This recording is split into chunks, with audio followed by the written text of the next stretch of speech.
When asked why so many of the hydrants in the Palisades ran out of water, Governor Newsom said the local folks are trying to figure that out. Yeah, you got to do that before the fire.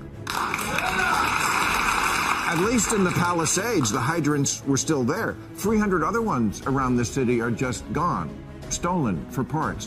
One of the 3 reservoirs for the Palisades was offline at the one time of year when it was most needed. LA's Mayor Karen Bass, the Nero of American politics, was fiddling in Ghana while the city burned and later placed the blame on 8 months of negligible rain and winds that have not been seen in LA in at least 14 years. Yeah, that's not that long a time. Maybe look in the history books to see how our ancestors handled it back in 2011. The mayor said about cuts to the fire department's budget, there were no reductions that were made that would have impacted the situation. The fire chief here had a slightly different take. She said, "We are screaming to be properly funded.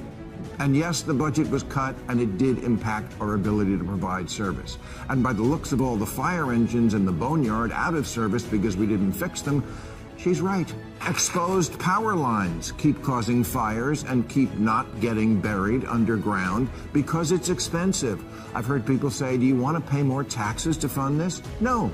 I want you to use the exorbitant taxes you already collect to prioritize it.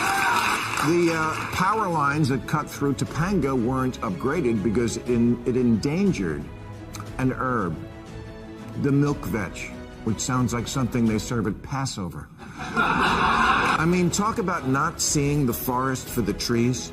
You know what the absolute worst thing for the environment is? Wildfires. A 22 study found that the smoke from just the 2 in 2020 wiped out 18 years of carbon reduction in the state, which means we suffered the pain of driving those early model Priuses for nothing.